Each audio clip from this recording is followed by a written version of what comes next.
গুনাহ তো হইয়াই যাইতে পারে আল্লাহর কাছে খাঁটি তওবা কইরা কবরে যদি না যায়।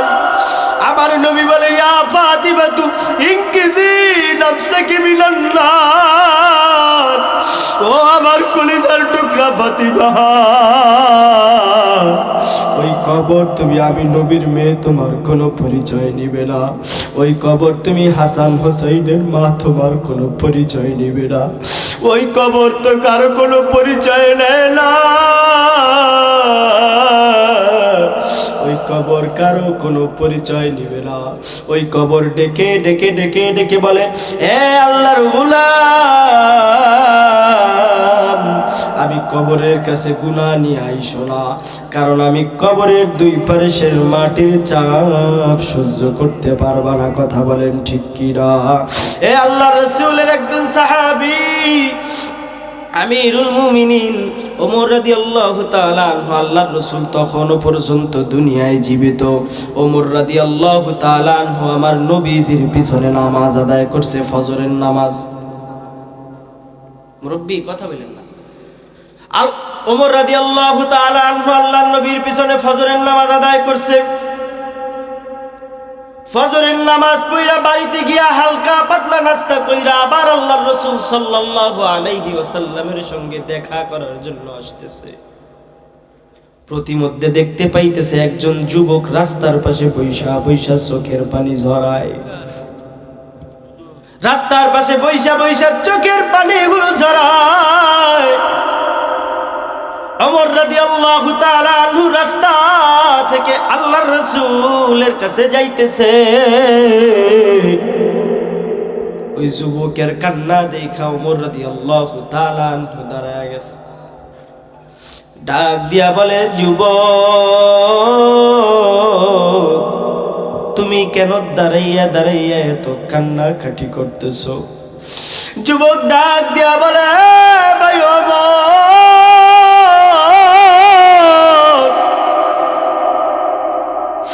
আমি এমন গুনাহ করিয়া ফেলাইছি, আমার গুনার এত পাওয়ার, জানি না আমার গুনাহ আমার আল্লাহ জিন্দেগিতে কোনোদিন মাফ করবে কিনা।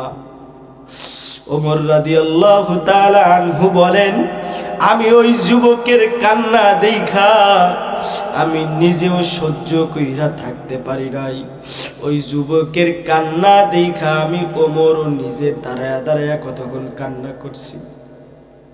যুবককে ডাক দিয়া বলতেছে, যুবক তুমি আমার সঙ্গে রাহমাতুল লিল আলামিনের কাছে চলো। যুবক ডাক দিয়া বলতেছে, ভাই ওমর, এই চেহারা কেমনে আমি আমার নবীর সামনে দেখাইব? আমি তো বড় গুনাহগার। না না না, আমি আমার নবীর সামনে যাইব না। ওমর ডাক দিয়া বলে, যুবক চলো, এ যুবক আমার সঙ্গে আসো, আমার নবী মনে হয় তোমাকে মাফের ঘোষণা দিতে পারে। যুবক বলে, না, এই চেহারা নিয়ে কেমনে আমি আমার নবীর সামনে দাঁড়াইব? আমি তো যাব না, আমাকে তুমি নিতে পারবা না। ওমর রাদিয়াল্লাহু তাআলা আনহু যুবককে না নিয়ে আল্লাহর রাসূল সাল্লাল্লাহু আলাইহি ওয়াসাল্লামের দরবারে চলে গেল। নবীজি ওমরের চেহারার দিকে তাকাইয়া দেখে ওমরের গাল বায়া বায়া দাড়ি ভিজা ভিজা পানিগুলো পড়ে যায়। আমার নবী ওমরকে ডাক দিয়ে বলে, ওমর তুমি কেন চোখের পানি ঝরাইতেছো? আমার কাছে একটু বলো না। এ ওমর, তুমি কেন চোখের পানি ঝরাও? ওমর রাদিয়াল্লাহু তাআলা আনহু ডাক দিয়া বলে, ইয়া রাসূলুল্লাহ, ইয়া হাবিবাল্লাহ, আমি কেন চোখের পানি ঝরাই? আমি যখন আপনার দরবারের দিকে আসতেছিলাম, রাস্তার পাশে একজন যুবক দাঁড়াইয়া দাঁড়াইয়া এমন কান্নাকাটি শুরু করে দিয়েছে, তার কান্না দেখা আমি আর সহ্য কইরা থাকতে পারি না। আমি ওমরের চোখের পানিও টপ টপ করে জমিনের মধ্যে পড়তেছে। তোমার আমার জীবনে কত গুনাহ, এই গুনার কারণে আমার মালিক যদি ধরিয়াই ফালায়, বাঁচার কিন্তু কোনো উপায় নাই, বাঁচার কিন্তু কোনো উপায় নাই। যেহেতু আমার আল্লাহ বলছে আল-ইয়াউমা নাখতিমু আলা আফওয়াহিহিম ওয়া তুকাল্লিমুনা আইদিহিম ওয়া তাশহাদু আরজুলুহুম বিমা কানু ইয়াকসিবুন। বান্দা তোমার হাত তোমার নামে সাক্ষী দিবে, তোমার পা তোমার নামে সাক্ষী দিবে, তোমার শরীরের অঙ্গ প্রত্যঙ্গ তোমার নামে সাক্ষী দিবে।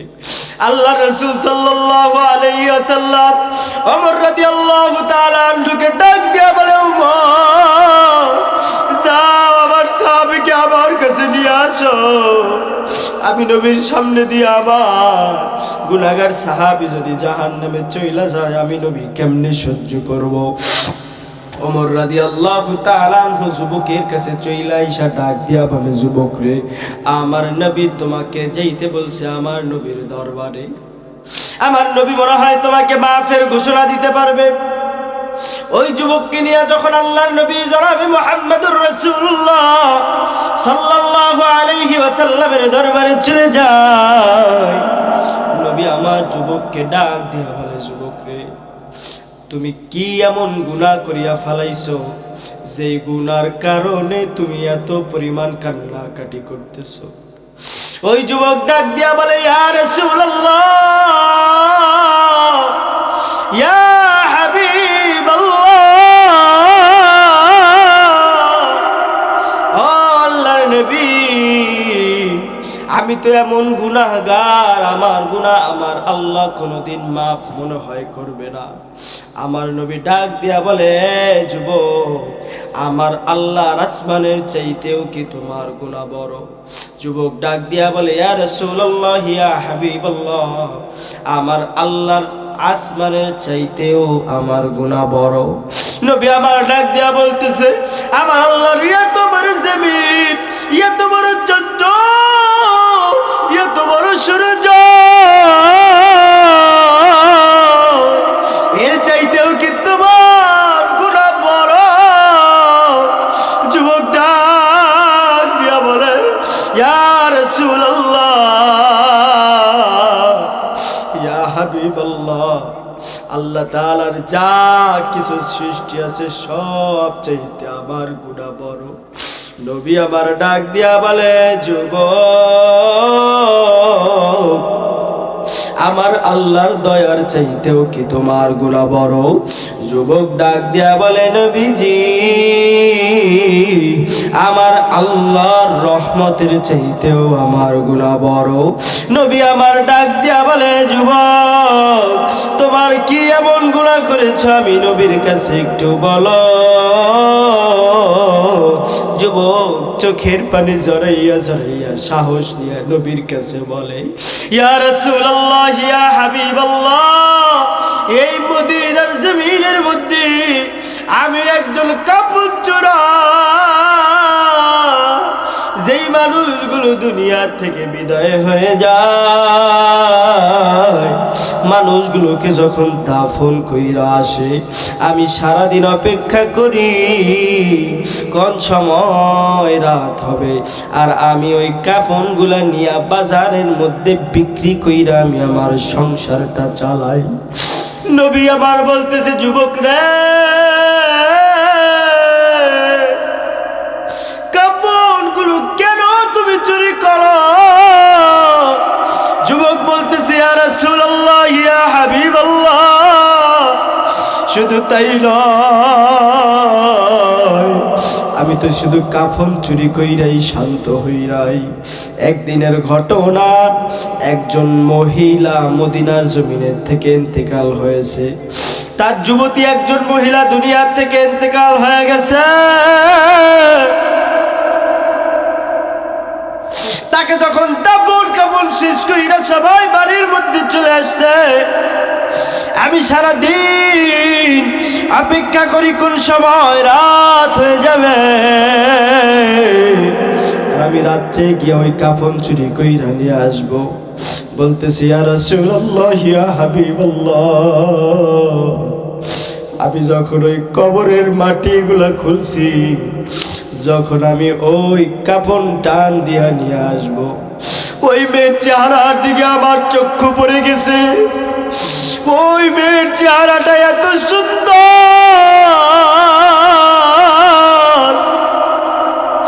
তার সৌন্দর্য দেখে আমি আর নিজেকে কন্ট্রোল করতে পারি নাই। আমি তো জিনার মধ্যে লিপ্ত হয়ে গেছি। ওই মহিলার সঙ্গে আমি জিনা করিয়া ফেলাইছি। ইয়া রাসূলুল্লাহ, আমি জিনা শেষ কইরা যখন কাপড়টা নিয়ে চলে আসবো, তখন ওই মহিলা গায়েবী আওয়াজ দেয়, এ যুবক, কেন তুই আমার সঙ্গে এত বড় নাফরমানি কাজটা করছো? তোর মধ্যে কি মরণের ভয় না?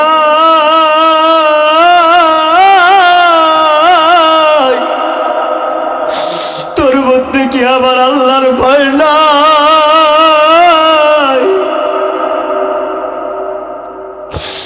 এ যুবক, আমার এত বড় ক্ষতি কেন করছ?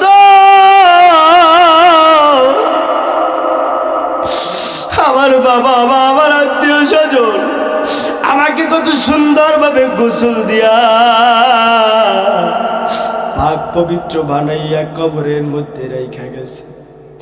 জিন্দিগিতে আমার চেহারা কোনো বেগানা পুরুষ দেখে নাই, কিন্তু মৃত্যুর পরেও পর্যন্ত আমি তোর কাছে হেফাজত হইতে পারলাম না।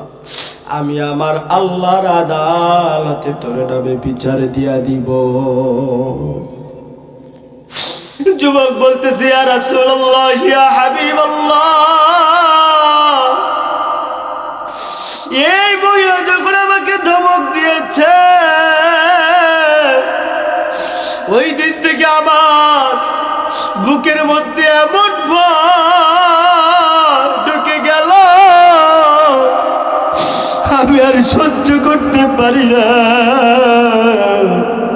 আমার আল্লাহ মনে হয় আমার জিন্দেগির গুনাহ মাফ করবে না। আমার নবী ডাক দিয়া বলে, যুবক বাইর হইয়া যা, আমার দরবারের মধ্যেও তোমার কোনো ঠাঁই নাই। এত বড় গুনাহ যেহেতু করিয়াই ফালাইছো, আমার দরবার থেকেও তুমি বাইর হইয়া যাও। যুবককে যখন আমার নবী রাহমাতুল লিল আলামিন দরবার থেকে বের করে দিয়েছে, যুবক ডাইনে ভাবে নজর করে দেখে কেউ নাই, কেউ নাই। বলেন তো, মানুষের যখন কেউ না থাকে, থাকেন কে? আরো জোরে মায়া লাগাইয়া আমার আল্লাহকে ডাক দেন, আল্লাহ নির্বাণ ধরে দুই নয়নের, নির্বাণ ধরে দুই নয়নে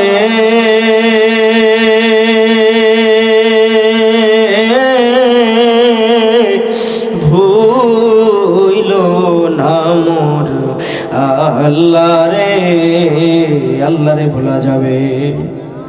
ওই নাম ভুল করিলে যাবি রে মারা, পড়বি রে ভীষণ ফেরে।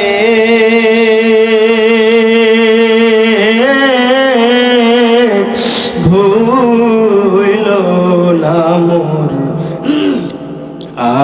আল্লাহ রে, আরে আল্লাহ রে তো ভোলা যাবে না। এ জামালপুরের মুসলমান, এ পর্দার আমার আম্মা জান, কারো দিকে কোনো নজর নাই, যেহেতু নিজের কবরে নিজের যেতে হবে। ওই যুবককে যখন আমার নবী দরবার থেকে তাড়ায়া দেয়, ওই যুবক ডাইনে বামে নজর করে দেখে দুনিয়ায় তো আবার কেউ নাই, আছে একমাত্র আমার আল্লাহ। আমার আল্লাহর কাছে আমার মাফ চাইতে হবে। কেমনে মাফ চাইবো? দৌড়াইতে দৌড়াইতে পাহাড়ের চূড়ায় চলে গেছে। পাহাড়ের চূড়ার মধ্যে গিয়া ওই যুবকের এত কান্নার আওয়াজ, যুবকটা আমার মালিক রে মায়া লাগাইয়া লাগাইয়া ডাক দেয় আল্লাহ।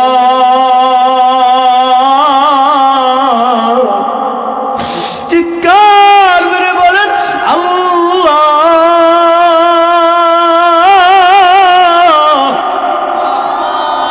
ওই যুবক চোখের পানি ঝরাইয়া ঝরাইয়া কাঁদতেছে। দীর্ঘদিন পর্যন্ত কাঁদতে কাঁদতে কাঁদতে কাঁদতে কাঁদতে কাঁদতে যুবক বেহুশ হয়ে গেছে। জিবরাইল আমিন আমার নবীর দরবারে হাজির। ডাক দিয়া বলে ইয়া রাসূলুল্লাহ, ইয়া হাবিবাল্লাহ, ওই যুবক আপনার কাছে আসছিল মাফের চাওয়ার জন্য, মাফের ঘোষণা পাওয়ার জন্য। আপনার কাছে প্রশ্ন করতে চাই, আমার আল্লাহর দয়ার চাইতেও কি এই যুবকের গুনাহ বড়? নবী আমার বলে জিবরাইল না, আমার আল্লাহর এত দয়া, আমার আল্লাহর এত মায়া, আমার আল্লাহর দয়ার চাইতে যে যুবকের গুনাহ বড় না। জিবরাইল ডাক দিয়া বলে ইয়া রাসূলুল্লাহ, ইয়া হাবিবাল্লাহ, ওই যুবকের কান্নার এত পাওয়ার, ওই যুবকের কান্নার কারণে আমার আল্লাহ তার জিন্দেগীর সব গুনাহ মাফ কইরা দিছে। এর জন্য তো বলি ভাই, চোখের পানির দাম কত জানো? এই চোখের পানি ছাইরা কানলে কলব সাফ হয়, গুনাহ মাফ হয়, আল্লাহ পাকের প্রিয় বান্দা হওয়া যায়, আল্লাহ পাকের প্রিয় বান্দি হওয়া যায়। ডানে বামে কোনো নজর নাই, যেহেতু নিজের কবরে নিজে যেতে হবে। আমার কবরে তো আমার মা যাবে না, আমার কবরে তো আমার বাবা যাবে না, আমার কবরে তো আমার একাই চলে যেতে হবে। আরে আমার কবরটা যদি জাহান্নামী হইয়া যায়, আর কিন্তু কোনো উপায় নাই। আমার আল্লাহ দুনিয়ার মধ্যে পাঠাইছেন, রাস্তা দুইটা দেখায়া দিছে। একটা জান্নাত, ইন্নাল্লাযীনা আমানু ওয়া আমিলুস সালিহাতি কানাত লাহুম জান্নাতুল ফিরদাউসি নুজুলা। আর একটা হইল জাহান্নাম, ইয়াউমা নাকুলু লিজাহান্নামা হাল ইমতালাতি ওয়া তাকুলু হাল মিন মাজিদ। ওয়াসিকাল্লাযীনা কাফারু ইলা জাহান্নামা যুমারা।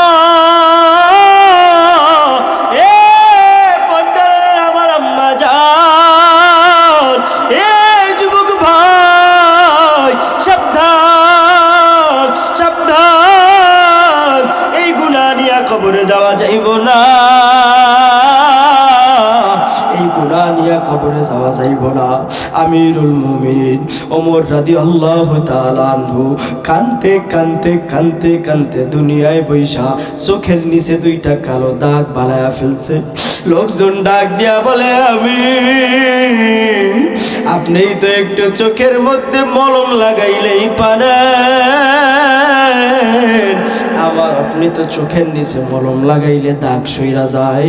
ওমর রাদিয়াল্লাহু তাআলা আনহু ডাক দিয়া বলতেছে, আমি জীবনে যেই গুনাহ করেছি, আমার আল্লাহ যদি আমাকে কিয়ামতের ময়দানে ধরিয়াই ফালায়, আমার আল্লাহ যদি বলে ওমর এই কিয়ামতের ময়দানে তুই আমার কাছে কি নিয়ে হাজির হইছ, আমি ওমর আমার আল্লাহর কাছে কি জবাব দিব জানো?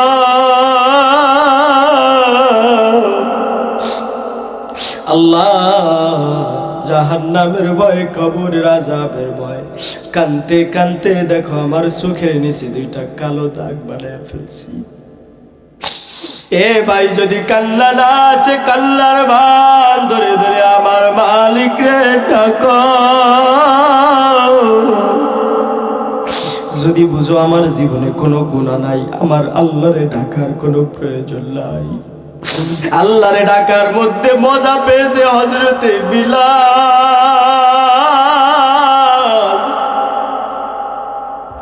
কাজ করে আর আল্লাহ আল্লাহ আল্লাহ আল্লাহ বইলা জিকির করে, আল্লাহ আল্লাহ বইলা বিলাল জিকির করে। নিষ্ঠুর উমাইয়া বিলালকে ডাক দেয়া বলে, বিলাল শোন, কাজ করতেছ আবার আল্লাহ আল্লাহ বইলা তুই কারে ডাক। বিলাল ডাক দিয়া বলতেছে, মালিক, আমি আমার মালিকের নাম আল্লাহ আল্লাহ জপি। উমাইয়া তো বুঝি না, উমাইয়া ডাক দেয়া বলে, বিলাল শোন, তুই যেহেতু তোর মালিকের নাম জপ, তোর বেতন আমি বাড়াইয়া দিব, তোর কাজ আমি কমাইয়া দিব। আমি উমাইয়ার নাম ধইরা কেউ ডাকে নাই। ওই কালো বেলাল তো ছিল নিষ্ঠুর উমাইয়ার গোলাম। বেলাল ডাক দিয়া বলে, উমাইয়া শুনো, আমি তো তোমার নাম ডাকি না, ডাকি আবার মাওলা। চিৎকার মেরে বলতে হবে আল্লাহ। বেলাল ডাক দিয়া বলে, উমাইয়া শুনো, আমি তো তোমার নাম জপি না, জপি আমার মাওলার নাম। উমাইয়া বলে, বেলাল তোর এত বড় সাহস, তুই একজন গোলাম হইয়া মুহাম্মদের হাতে হাত রাইখা কালিমা পইরা কেমনে মুসলমান হয়ে গেছ? এ বেলাল,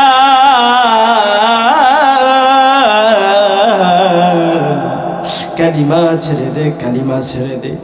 ওই মুহাম্মদ তো আমাদের শত্রু, ওই মুহাম্মদের হাতে হাত কেন তুই বেলাল রাখছ? আল্লাহর নাম জবান থেকে সরাইয়া দে, কারণ আল্লাহর নাম যদি জবান থেকে না সরাও, তোর কিন্তু আমরা বড় বড় বড় বড় শাস্তি দিব। বেলাল ডাক দিয়া বলে, হে উমাইয়া, আমাকে যদি দুনিয়া থেকে মারিয়াই ফালাও, এরপরে আমার কোনো আফসোস নাই। উমাইয়া, তোর যা মন চাই তুই তার কর, আমি আমার আল্লাহর নাম আমার জবান থেকে বুঝবো না। উমাইয়া কাফের বেঈমানদের বড় বড় লিডারদেরকে নিয়ে বলে, বিলালকে একটা শাস্তির ব্যবস্থা তোমরা করো, কারণ এই বিলাল মুহাম্মাদের হাতে হাত রেখে কালিমা পড়ে মুসলমান হয়েছে। এই বেলালকে যদি আমরা শাস্তি না দেই, আমাদের অন্য অন্য যে গোলামগুলো আছে তাদের তো সাহস বেড়ে যাবে, তারাও তো মুহাম্মাদের হাতে হাত রেখে কালিমা পড়ে মুসলমান হয়ে যাবে। সবাই মিলা এক জায়গায় বৈশা বিলাল রাদিয়াল্লাহু তাআলা শাস্তির ব্যবস্থা করলো। আরে কি শাস্তি দেওয়া যায়? বিলাল হাবশী রাদিয়াল্লাহু তাআলা আনহুর জামা দুইটা খুইলা, জামাটা খুইলা পুরা উলঙ্গ বানাইয়া মরুভূমির উত্তপ্ত বালুর মধ্যে হযরতে বিলালকে ফালাইয়া দেয়। বিলাল রাদিয়াল্লাহু তাআলা আনহু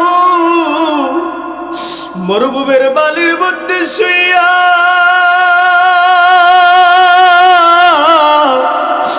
আমার মালিক রে ডাকে, আহাদ আহাদ আহাদ, আমার আল্লাহ এক, আমার আল্লাহ কয়জন? চিৎকার মেরে বলেন আল্লাহ। উমাইয়া ডাক দিয়া বলে, বিলাল তোর এত বড় সাহস, মরুভূমির বালুর মধ্যে তোরে ফালাইছি, এরপরেও তুই আল্লাহ আল্লাহ আহাদ বইলা ডাক দিছস। পাশ থেকে আগুনের মধ্যে বালুটা আরো তাপ দিয়া হযরতে বেলাল রাদিয়াল্লাহু তাআলা আনহুকে ওই বালুর মধ্যে শোয়া দিছে। বেলাল রাদিয়াল্লাহু তাআলা আনহুর চামড়াগুলো টাস টাস করে ফেটে যায়,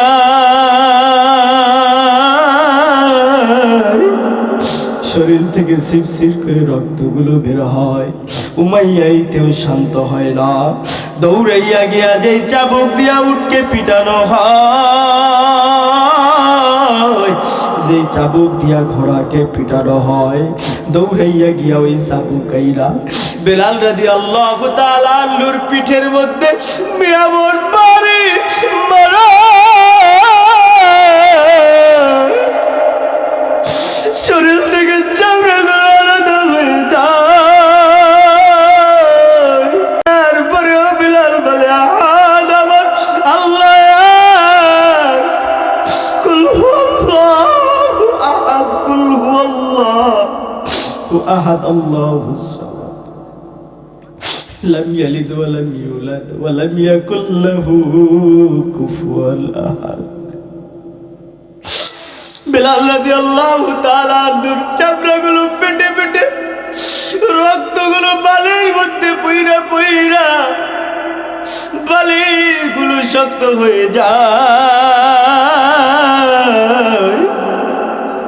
বেলাল উমাইয়ার দিকে তাকাইয়া বলে, বেলাল উমাইয়ার দিকে ডাক দিয়ে বলে, উমাইয়া আমারে যদি মারতে মারতে দুনিয়ার থেকে বিদায় করে দাও, এরপরেও আমি বেলাল আমার আল্লাহর নাম জবান থেকে মুছব না।